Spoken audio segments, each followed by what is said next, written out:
क्या बताया है 15वें अध्याय के चौथे श्लोक में, चौथे में स्पष्ट कर दिया है कि जिस समय वो तत्वदर्शी संत मिल जाए और वो तत्व ज्ञान बतावेगा, उस तत्व ज्ञान रूपी शस्त्र के द्वारा इस अज्ञान रूप उलझी हुई गुत्थी को काट कर अर्थात अच्छी तरह समझ कर उसके पश्चात परमेश्वर के उस परम पद की खोज करनी चाहिए, जहाँ जाने के बाद साधक फिर लौटकर कभी संसार में नहीं आते।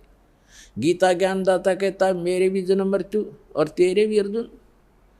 तो जब तक जन्म मृत्यु है तब परम मोक्ष नहीं हो सकता, वो परम शांति प्राप्त नहीं हो सकती, शाश्वत स्थान नहीं मिला उनको।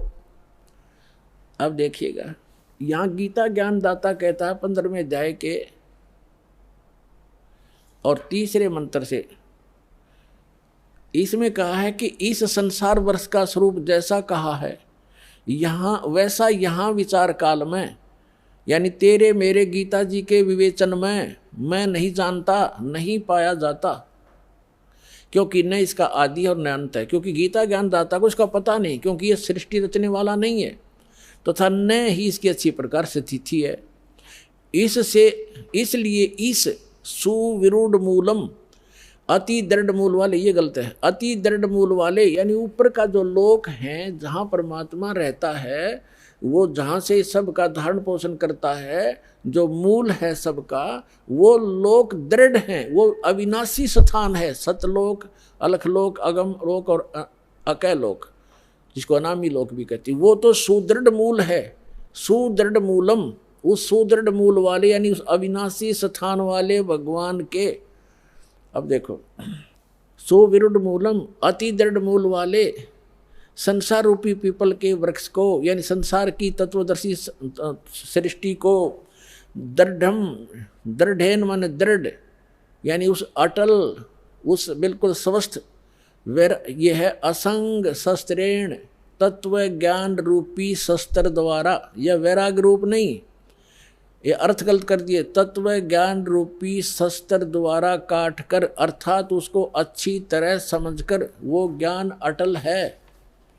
उसके पश्चात 15वें अध्याय का ये चौथा श्लोक श्रीमद् भगवद गीता का, उसके पश्चात उस परम पद रूप परमेश्वर को भली भांति खोजना चाहिए, जिसमें गए हुए पुरुष फिर लौटकर संसार में नहीं आते, और जिस परमेश्वर से पुरातन संसार वृक्ष की प्रवृत्ति विस्तार को प्राप्त हुई है, अर्थात जिसने सब संसार रूपी वृक्ष की रचना की है, सब ब्रह्मांडों की रचना की है, उसी आदि पुरुष नारायण की मैं शरण हूँ। ऐसा इस प्रकार दृढ़ निश्चय करके उस परमेश्वर का मनन और निधिध्यासन करना चाहिए। इससे सिद्ध हो गया कि गीता ज्ञान दाता भी अपने से अन्य किसी परम शक्ति ओवरऑल कंट्रोलर, सबके उत्पादक, सर्वोत्पादक परमात्मा की भक्ति करने को ही कह रहा है, अपनी भी नहीं कह रहा। पुण्यात्मा, ये सूक्ष्म वेद को समझाने की एक पंक्ति को आपके हृदय में जचाने के लिए कि 88 नहीं गए और 2400 पर चोखे, 3300 पर तलब है, कोई बकरा कोई भूखे। एक पंक्ति को समझाने के लिए आज 2 घंटे का सत्संग चल रहा है। क्या बताया है कि 88,000 ऋषि भी वहां नहीं पहुंचे। कहाँ?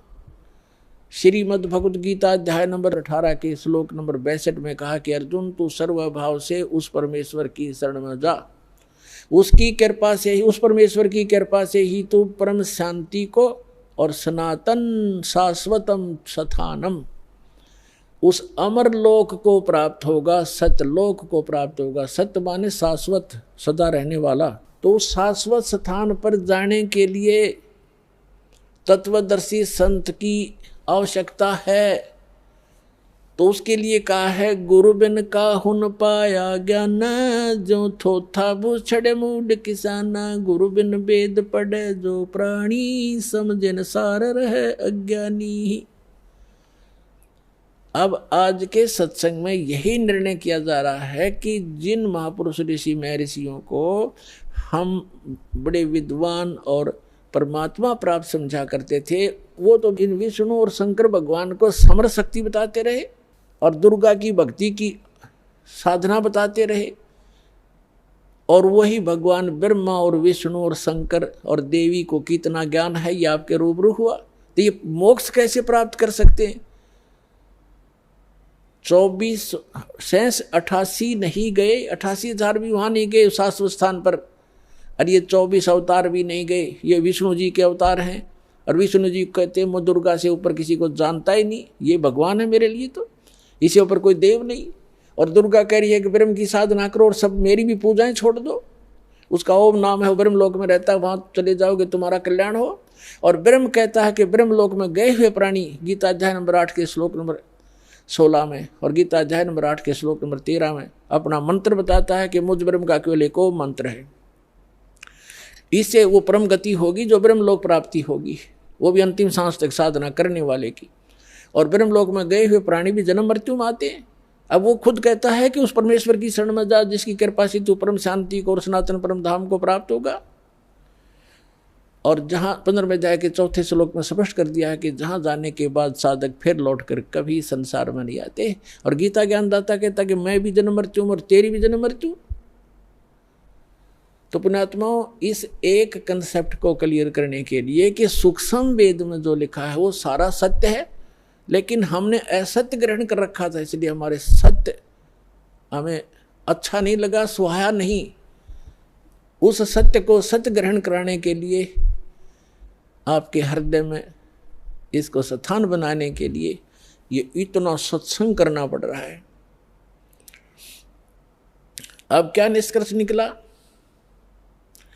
इन जितने भी अज्ञानी हैं, आचार्य हैं, शंकराचार्य हैं, या जितने भी ब्राह्मण गुरु हुए हमारे, या विश्व के जितने आज तक महापुरुष गुरु पद हुए हैं, जिन महापुरुषों को परमात्मा मिले उनको छोड़कर, वो तो आपको मैंने दास ने नाम गिना ही दिए, और कोई एक आधा भूल चूक रह गई होगी, वो मैं उनसे अपरिचित नहीं हूँ, उनको अवश्य मिले होंगे, उनको ज्ञान अवश्य होगा। तो इनके अतिरिक्त किसी के पास यथार्थ ज्ञान नहीं, यथार्थ भक्ति विधि नहीं, तो ये मोक्ष कैसे प्राप्त करेंगे?